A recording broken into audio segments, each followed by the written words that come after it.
Bitsy Boo Hoo. Because we're reading 4, 5, and 6 tonight.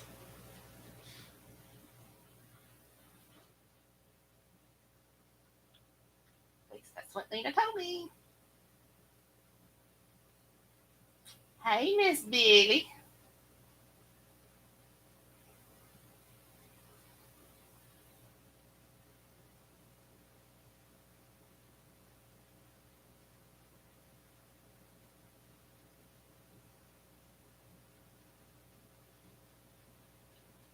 Favorites. Nope. Something changed somewhere and turned out to be 4, 5, and 6. I talked to her today, so I don't know. That's the reason I got part 2 reading.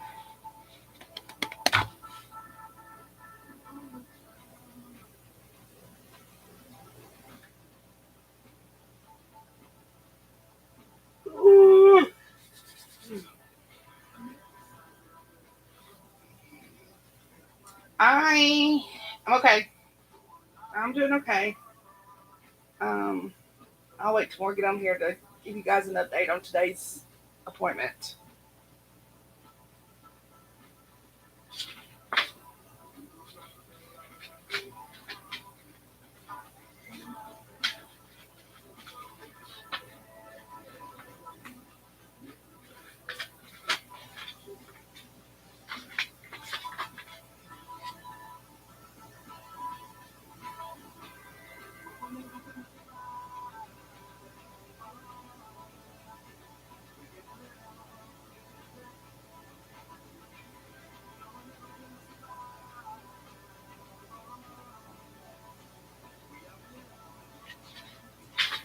Oh yeah.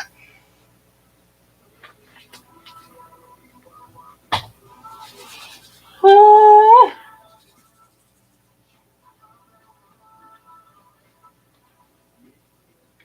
Hey darling, how are you?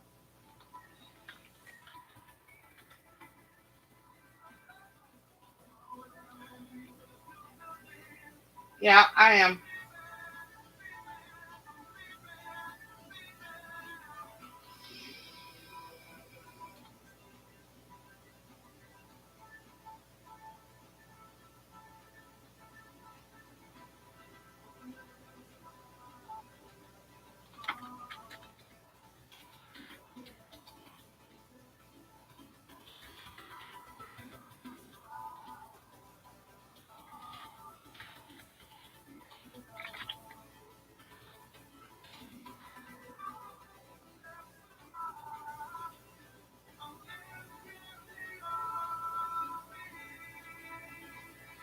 Um,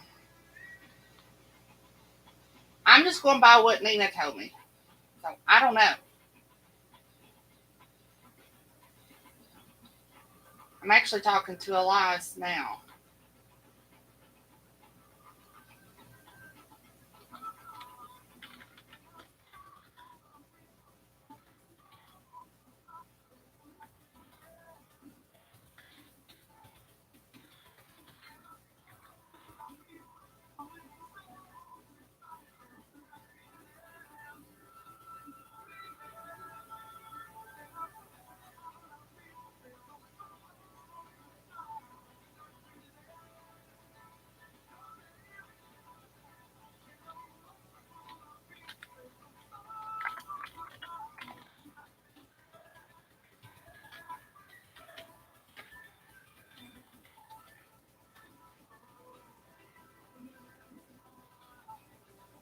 I may end up going to start drinking. We had this whole conversation earlier.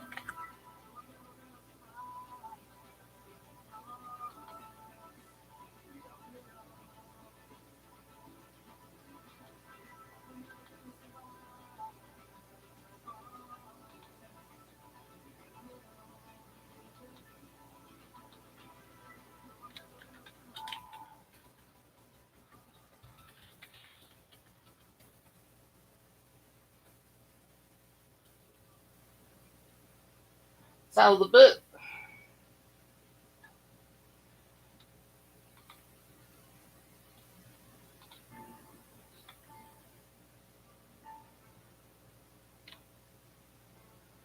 Ori, what the hell am I reading?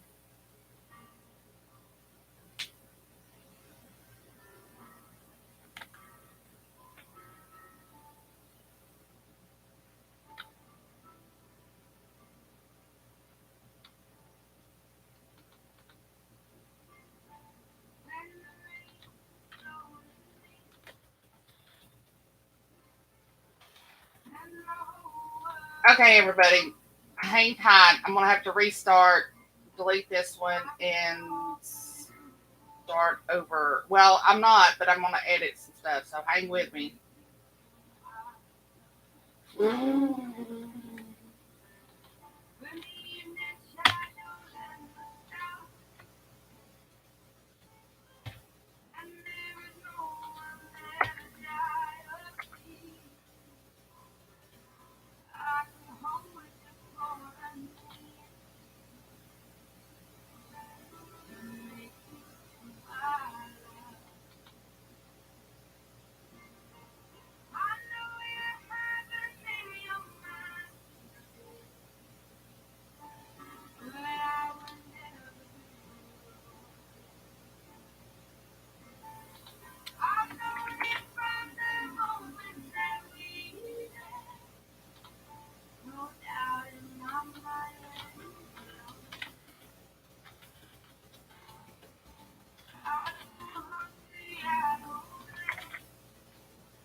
Okay, it's fixed. That was a misunderstanding on my part when I talked to Nina today.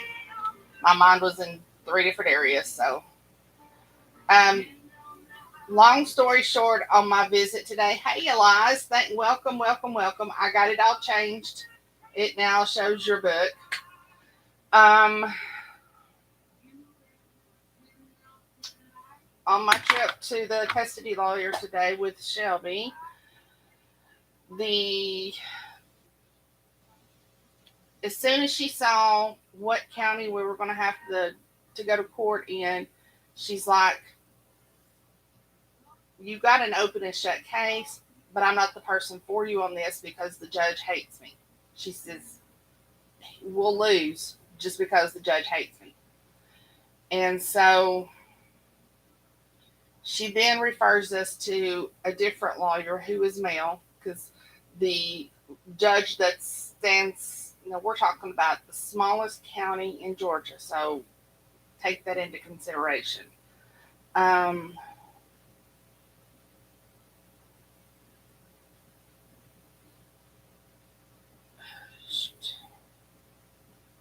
she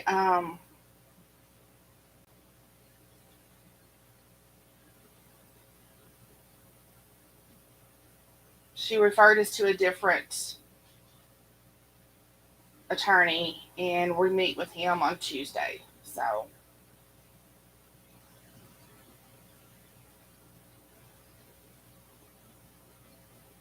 hang with me while I'm bringing up the new book.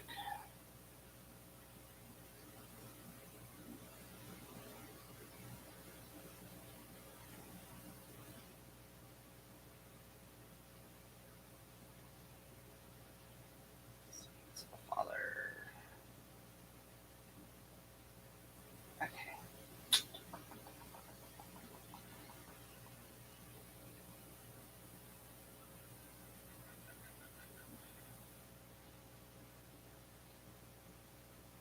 Come on.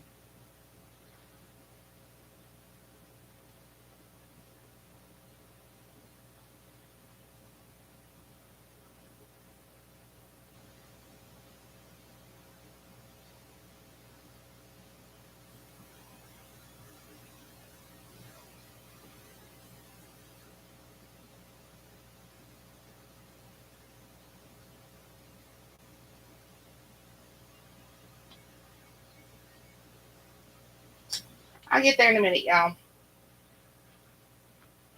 Dade County. It's in the far northwest corner. Um, it is goes straight up the state line from where you're at until you hit the Alabama, Tennessee, Georgia triangle there.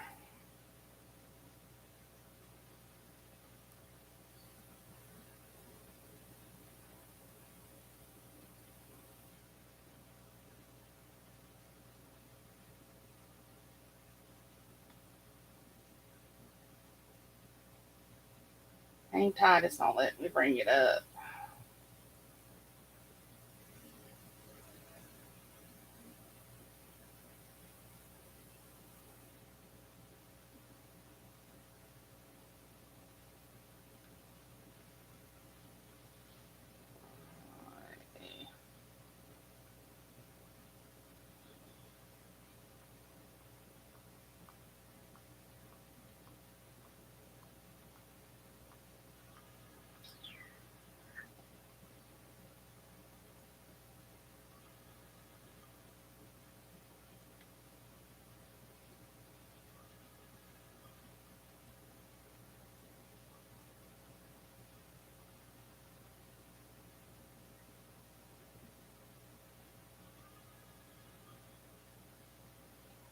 I'm trying to be right with you.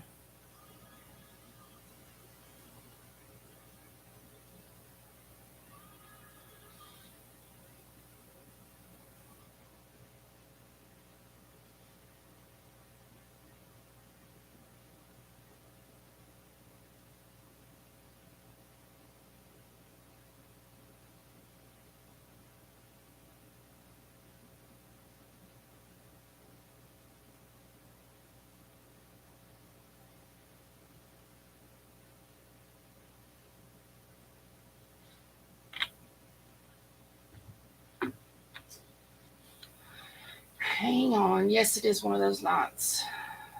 Very much having one of those days. Uh,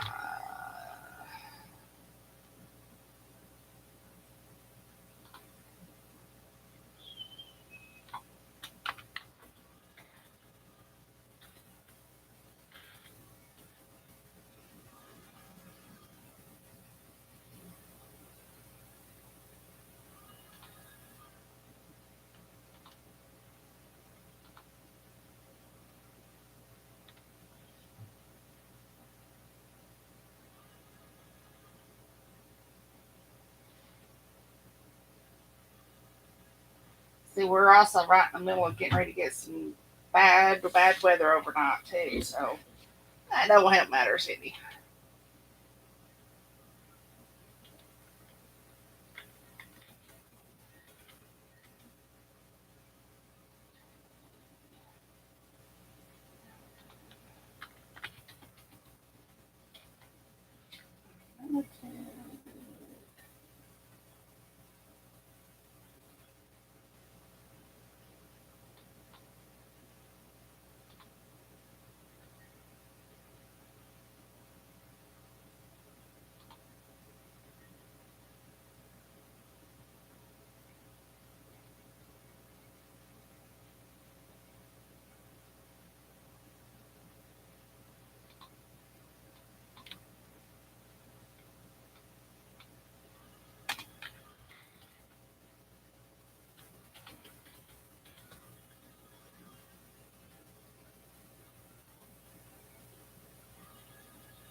Yeah,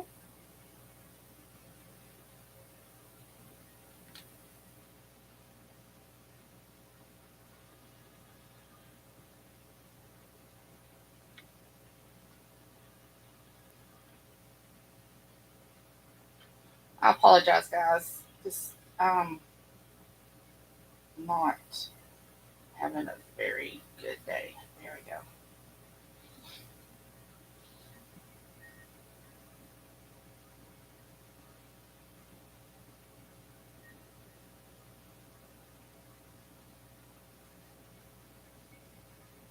This did pick up where I left off. Okay. All righty. Okay. Whew. No problem, no problem.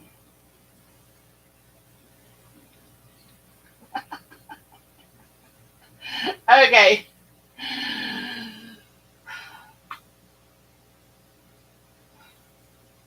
Hey, Theta. How you doing, darling? Jody. Who have I missed? Catch everybody in there. I don't want to lose anybody. Hey, Lori. Long time no see, babe girl. Okay, so right now I don't have any news. Um, Shelby had to take the oldest to the doctor today. He was running a high fever, and it's too soon to tell whether or not he's got strep like his brother had earlier in the week. So now we're just kind of waiting and seeing. And it's just been one of those days, y'all. It's been one of those days. Baby daddy's supposed to be providing insurance. There's no insurance on him in at least 6 months. He's trying to take them 2 hours away without any notice, basically 2 week notice instead of 30-day notice. He will not give up who his girlfriend is, her address, anything like that. So, yeah, it's kind of a bad case. So, all right, let's get started. So, now I'm going to pick up where I left off. Um, and we'll go from there, okay? So, Cain, sins of the father. We're still on book one. I smiled, leaning in to kiss her as my hands found the shower controls and shut off the water. Stepping out of the glass doors, Elias, if you want to give a really short version of what happened up until this point, you can. It'll help. Um, it might help everybody out figuring out what we're doing, where we're at, and all that. So, okay.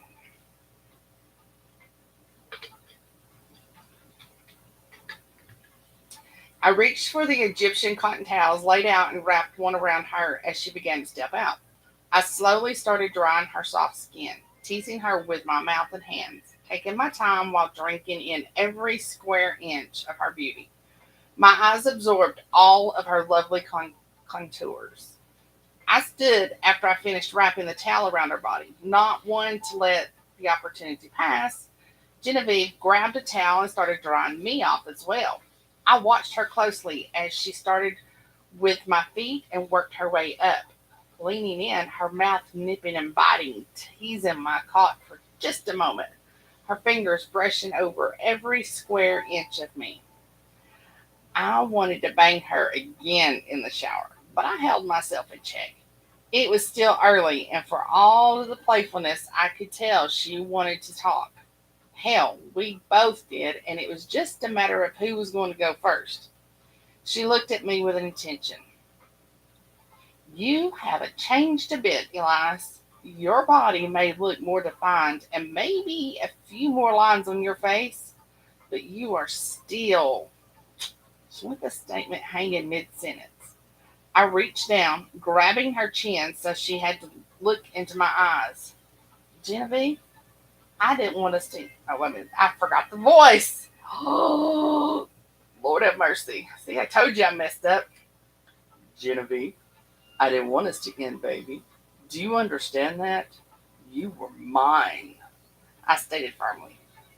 I did not want to let you go. I did not want to let you get on that plane and leave me. Not for one fucking minute.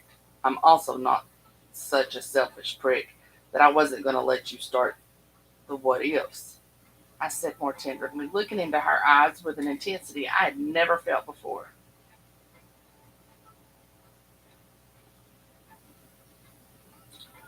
What if I stayed with him and after a while he doesn't want me anymore? I started repeating each one of her doubts without her having to say them. What if I throw it all away for him? Will I be happy?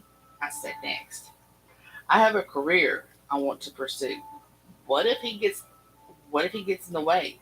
Genevieve just stared at me, quietly matching my look. I asked myself what you could do without me holding you back.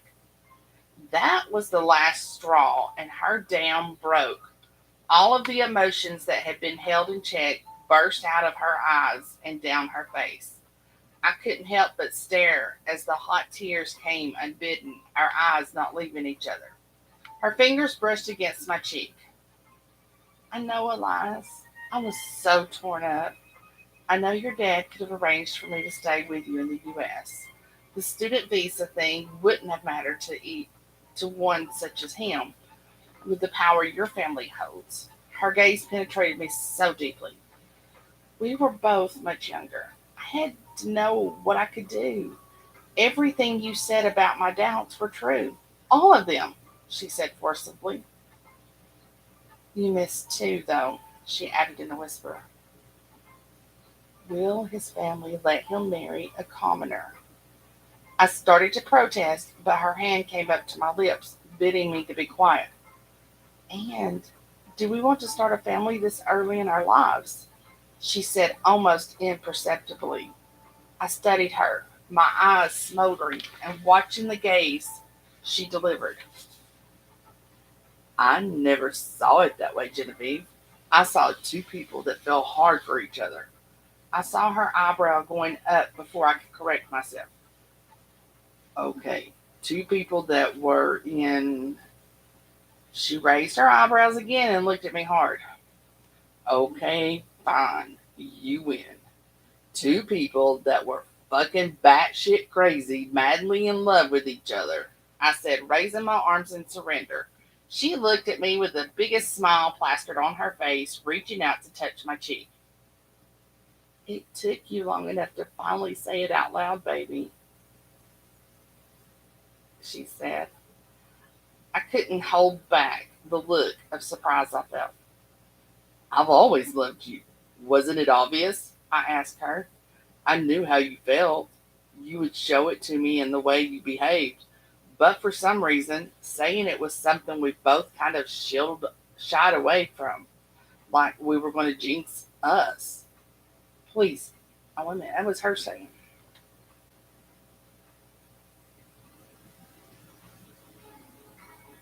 I knew how you felt.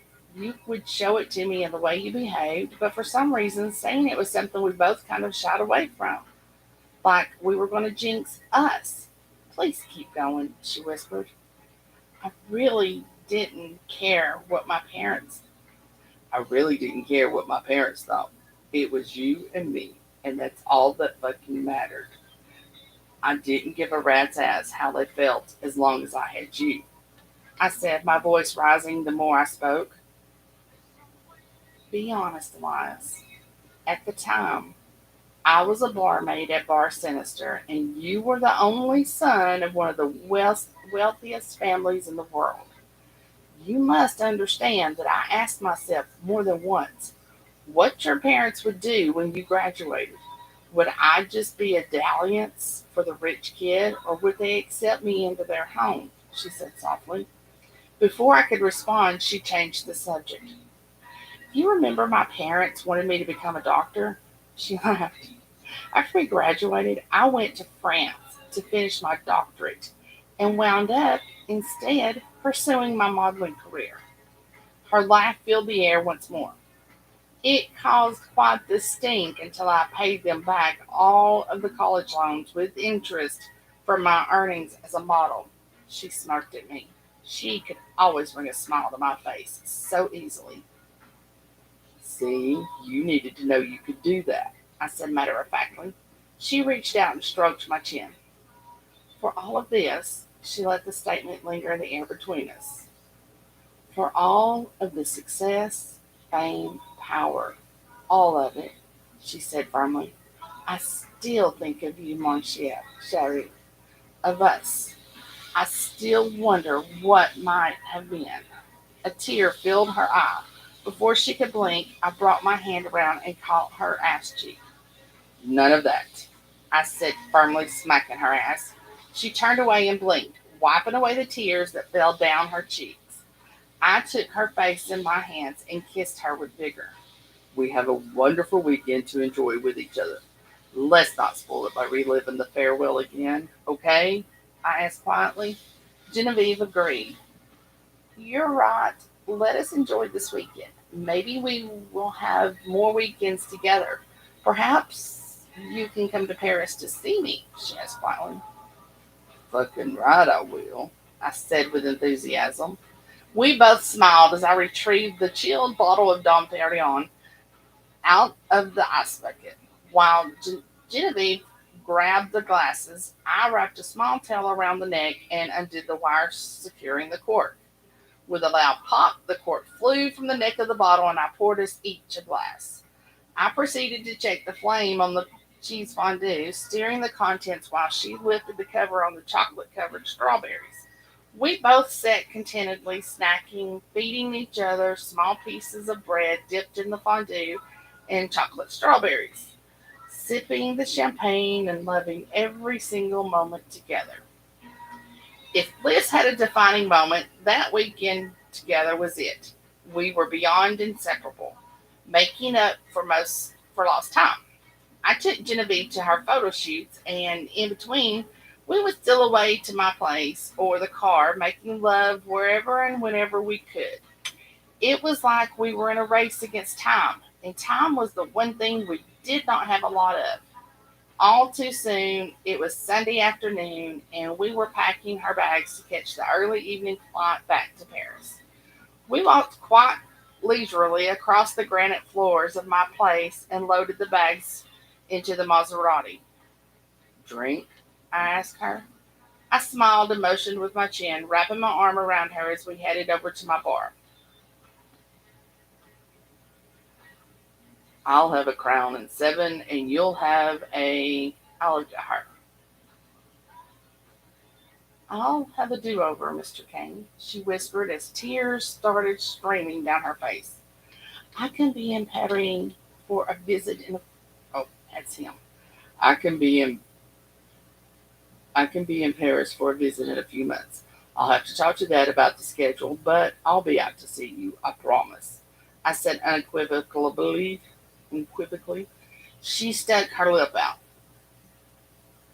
You swear? I swear, baby, I said firmly. Her smile was all the answer I needed. I'll have a 7 and 7, she stated, smiling. We both passed the time with small talk until I heard the phone chime. I reached down and looked at the phone and then looked at Genevieve. Excuse me for a second. Only half a dozen people have this number. My private cell. And they all know it better and they all know it better be an emergency before calling me this weekend. I said matter of factly. I glanced at the phone and saw the text message on the screen. Crap, I need to make a call, G. I said, the edge rising in my voice. Genevieve nodded, her own concern rising. I quickly speed dialed my mother. Mom, it's me. What's wrong with Dad? What do you mean Dad was taken from his office by ambulance? What happened? Uh-huh. How long was he out? Okay. Okay, I get it, Mom. How the hell should you know? It's okay. Breathe. Who found him? His secretary found him? Yes, I can be over there within the hour. Where did they take him?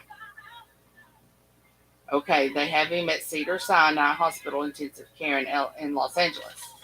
I listened to as my mother talked quickly, trying to absorb what she was telling me. So he's stable for right now, but they need a family member there soon. Okay, you catch the next flight into LAX, and I'll run Genevieve to the airport for her flight, and I'll see you at the airport when you arrive. Have Dad's assistant book your ticket ASAP and get over here. I told her sternly as I disconnected the call. What happened to your father? She asked, the concern rising in her voice. I'm not sure yet. I'll get you to the airport and then head over to the hospital. In the meantime, I can check on him via phone. I know my mom and dad's staff are checking and taking care of him now. Besides, Dad is one of the major funding partners for Cedars. He's their golden ticket. He's going to get the best care they can give him. No expense spared. I put on a brave face as we hurried to the car, jumping on the freeway toward LAX. It really became a blur at that point. I called over to the hospital and spoke to Dad's assistant, Peter, and was updated on the facts as he knew them. He coordinated my mother's arrival at LAX while I attempted to maintain a brave face for Genevieve. She could sense how distraught I was. Her gentle questions were answered with a quiet, I don't know, or a shrug. After a while, she quit asking. She knew better than to push or ply me with questions. She knew as much as I did at that moment. Even though I didn't say it, she knew the trip to Paris might be delayed indefinitely, even if I had to ask her to stay. But it was so far off my radar screen right now. All I could do was focus on dropping her off and getting to the hospital. We pulled up to the departure gates at LAX, and I helped Genevieve out of the car, grabbing her luggage from the trunk. I walked over to the skycap and paid them to take care of getting her checked in. She smiled at me, leaned in, and kissed me on the cheek. He will be okay. Keep me posted as to his condition, she asked quietly. I smiled and kissed her lips, holding. Promise. I swore to her. She winked at me as I jumped back into my car, leaving her and heading back toward downtown Los Angeles and to my father. Every family has secrets. Some are far dirtier than others. Some are secrets that come out far later than they should. The embarrassment keeps them rooted deep and buried. Others are quietly paid off with a little hush money and are discarded like a back alley abortion, never to see the light of day. The truth, if it ever comes out, is usually character assassination, or even when the proof is insurmountable. Some asshole rewrites the rules or wrecks the character of the whistleblower to such an extent that no one really gives a flying fuck that you came out or about whom. It's like a Jerry Springer episode in the end. After a while, everyone gets numb to the truth, and when it does come out, they act indifferent. It's like they're stepping over dog shit on the sidewalk or a homeless person begging for change. They just don't care anymore. I didn't know I was a secret for years. I found out by accident, really. Not that two people I was tailing had any idea who I was or even gave a fuck about anything but each other at that point in time, which was fine with me, really. I was going to spring loose on them like the Joker on Batman.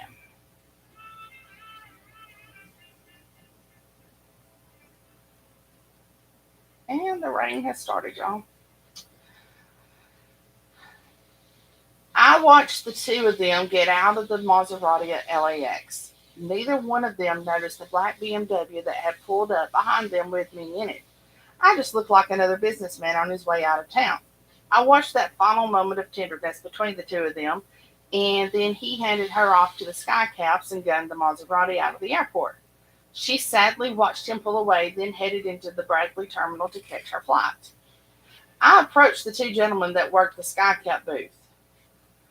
Damn, she's hot. I wonder if we're on the same flight, I inquired as the three of us watched her fine ass head into the terminal. The lead skycap smiled at me and started quoting privacy regulations, blah, blah, blah, blah, at me, even as I looked at the other one and smiled, ignoring the first. Look, I just want to have a drink with her if we are on the same flight. Can you tell me her name? There's a nice tip in it for you, and you don't have to tell me anything else, I said politely. The man smiled when I dropped a $100 bill into his hand, which quickly found its way into his pocket. Genevieve Bissett, he murmured. I smiled politely and nodded my thank you. I hopped back in my car and found parking on the lower level. I picked up my iPhone and dialed my boss. I have her name. It's Genevieve Bissett. She's at the international terminal. Can you pull her up on the foreign national visitor list and get me her flight details? I said into the phone. I listened as Mr. Mammon, my boss, who hated the Cain family as much as I did, instructed me to take her when she reached her destination, but warned me not to hurt her. Yes, sir, Mr. Mammon. I'll make sure she is not harmed. Just reminded who's in charge, and if that little bitch doesn't want to cooperate, I'll deal with her personally. I hung up my cell phone, grabbed a black leather overnight bag from the trunk of my car, and headed into the International Terminal building. It wasn't more than a minute or two later that Genevieve's personal information started coming across as a text message on my phone. I walked into the terminal, got in line for the ticketing window for Air France. I've got to hand it to the boss. He is fucking efficient. That's for sure. I smirked to myself. I walked over to the ticketing kiosk and checked my passport and printed my ticket and made my way through TSA. Then headed over to the gates and started to scan the crowd looking for my target. She definitely will stand out in the crowd. According to the information Mr. Mammon sent me, the little whore was a fashion model. I smiled, thinking of the look on her face when we met for the first time face to face. What was that famous line the Sicilian mafia liked to say? Revenge is the dish best served cold. Little Genevieve was going to be the start of my revenge on Elias Cain and his whole stinking family. She was going to be the start of a misery that they had never imagined, and I was going to relish every fucking minute of it when it went down, knowing I had fucked them good.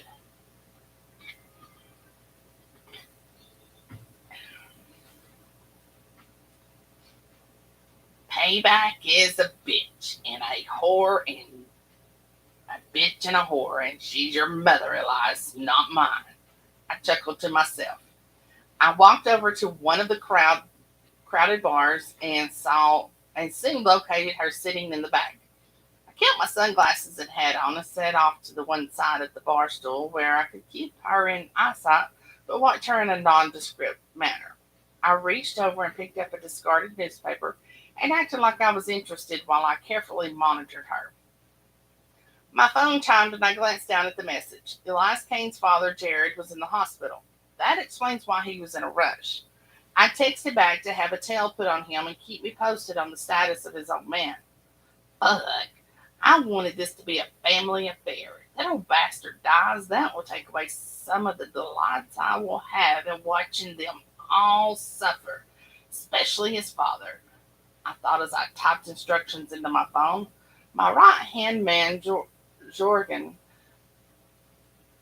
responded back to my text indicating he would pick up the tail on Elias. I grinned watching his pretty little thing look dejectedly down at her phone, waiting for her Prince Charming to contact her. I texted Mr. Mammon asking him to get me Genevieve's cell number. It was time to implement part two. My phone chimed her number along with her hacked phone list. Text messages and emails started to appear as emails on my cell phone. Damn, Mr. Mammon's getting better and better, I thought as I perused the list. It's almost as if he's reading my mind. I slid out of the bar and into the terminal area. I casually leaned against the wall near the payphones, still keeping an eye on her as I read through all of her information that Mr. Mammon sent me. I sent an acknowledgement back to Mr. Mammon and looked up at little Genevieve in the bar. She glanced at her watch and picked up her carry-on bag, heading out of the bar and into the waiting area of Air France. She found an open seat near the main check-in area and sat down again, looking more pensive. She pulled her phone out and typed a text message to Elias, which simultaneously appeared on my phone as well. How's your father? Are you okay? She inquired. His response appeared shortly on her phone, which was automatically copied to mine. He's stable for now. I'll keep you posted as I learn more. Have a safe flight. I love you.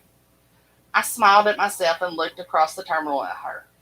What's yours will soon be mine, Elias, and you don't even know it yet, buddy. I laughed quietly to myself.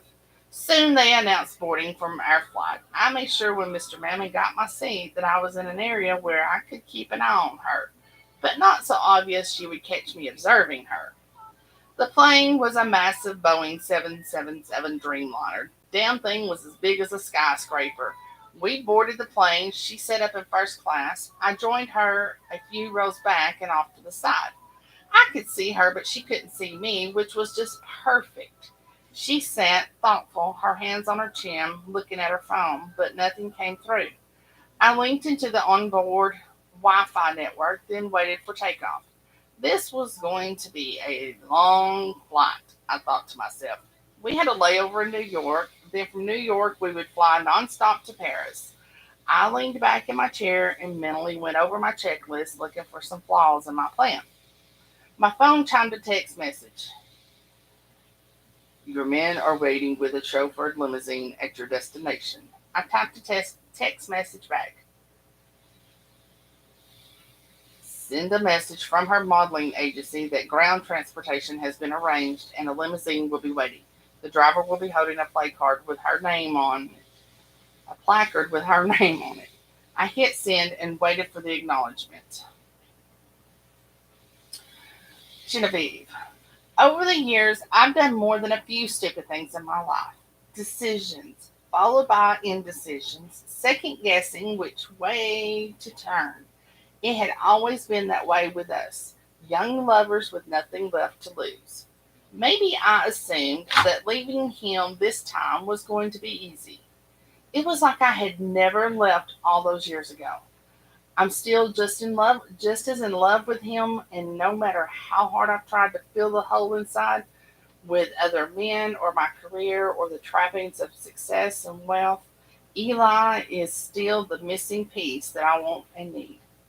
Fuck what he does to me. How I feel when we are together. Never have I had a man, a lover, leave me so upside down inside.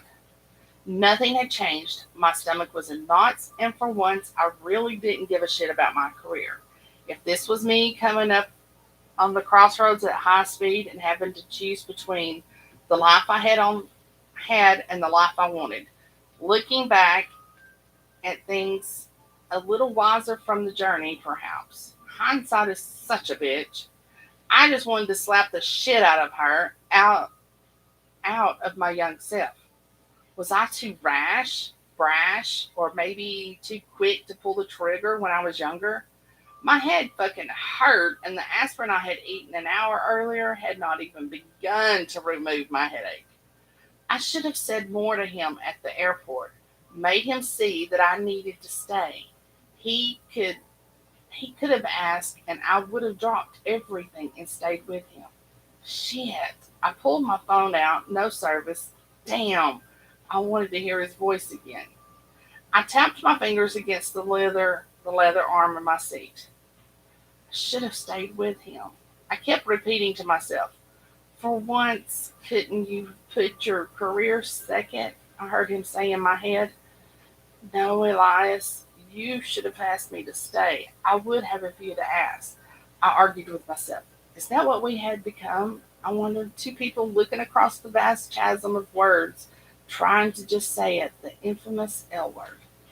I pulled out my tablet computer and banged furiously on the keys, bringing the messenger application up. His name was grayed out. He hadn't been on. I sent him a message via messenger and hoped he would get it at some point. The plane was slowly filling with passengers, and as I waited, my anxiety grew. He knew how important my career was and was willing to make sacrifices. We both were tied up in our lives, but something had to give. I knew beyond anything at that moment I did not want to leave. The plane was not scheduled to depart for another 10 minutes. I looked at my phone, then at the plane and passengers, and finally made up my mind. Not this time, Elias, I muttered. I stood up and walked with a determined step towards the flight attendant that was doing pre-boarding. Excuse me, I had an emergency come up with my family here and I need to get off the plane. Can I catch a later flight on standby? I asked her. The woman smiled and pointed me back up the jetway toward the gate. I grabbed my carry-on bags and hurriedly headed for the exit door of the plane. I heard a brief commotion behind me and turning saw one of the passengers cursing at what appeared to be a drink that had been spilled on his lap. The person that spilled the drink was staring in my direction. The man was wearing a hat and sunglasses and averted his gaze and focused on the man in front of him, apologizing for the accident and calling to a stewardess to help. I walked quickly up the jetway with a growing sense of unease. He looked vaguely familiar. Maybe he recognized me from my modeling. Could it be a fan? I shrugged and kept walking. When I got to the ticketing gate, I walked up to the attendant and explained my situation. She told me to contact my travel agent and they could arrange for me to catch a standby or later flight. I thanked the woman and hurried out of the terminal. As I walked through the airport, the sense of unease remained.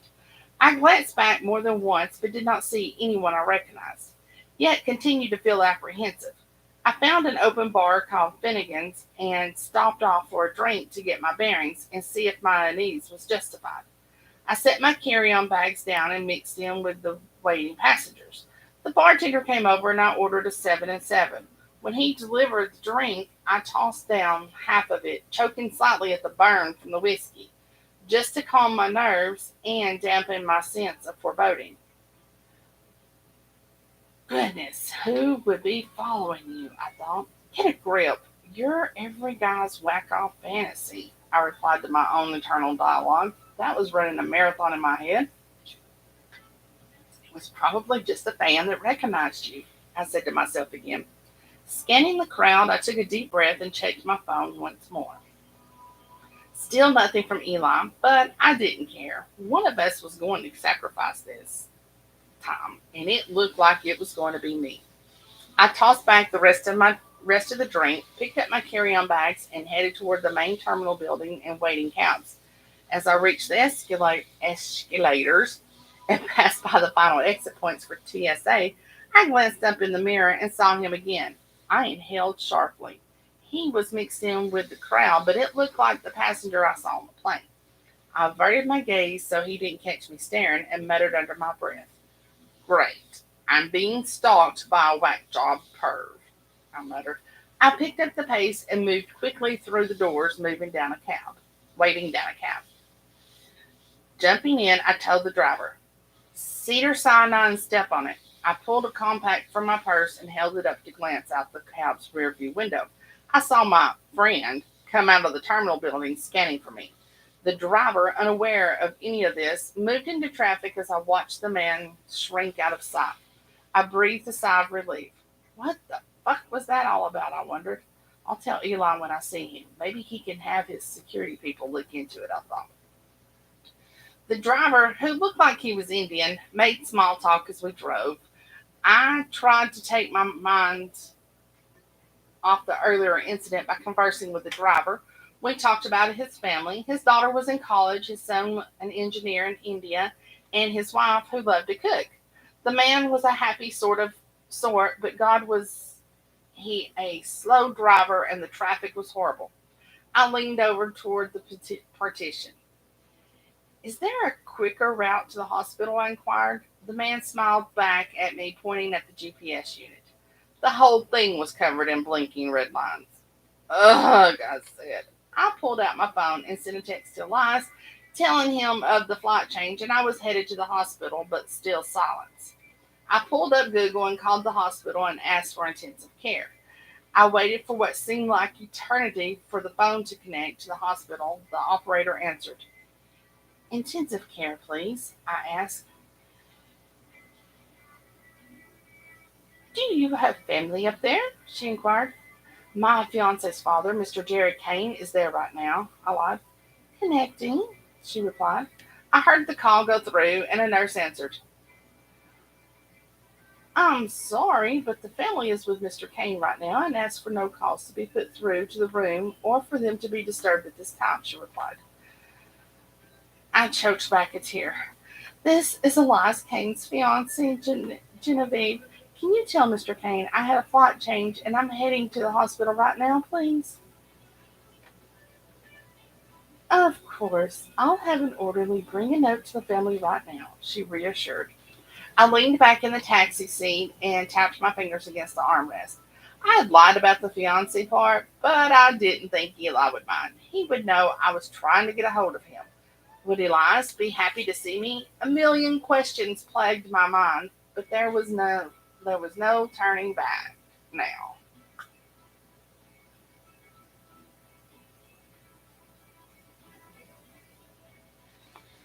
Alrighty, that was free. Boy, this is a long book. How's everybody liking it?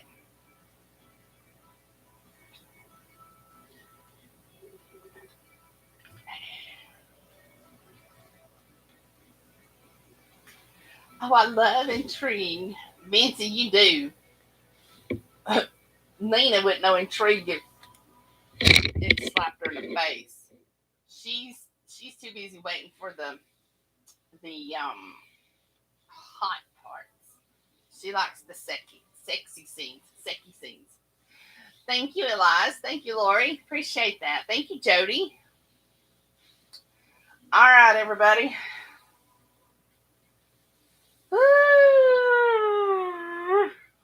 All right, gotta go in the office tomorrow. Yeah, after a whole night of rain. Well, you know it's true, Vincy. Nina don't pay attention to the parts that's got the story to it. She's just waiting for the sexy scenes.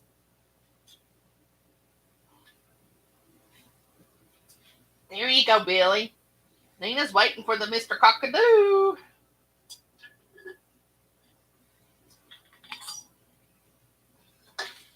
Predictable, predictable, predictable. Oh, not true, my ass. We only speak truth, don't we, Billy? All right, everybody. If you haven't gotten this book yet, go get it. There's also going to be a book too, so get it as well. Dada, thank you so much for coming tonight, darling. I appreciate that. All right, I'm off from here. Hopefully, I'll have some good news by the time I talk to you guys again. And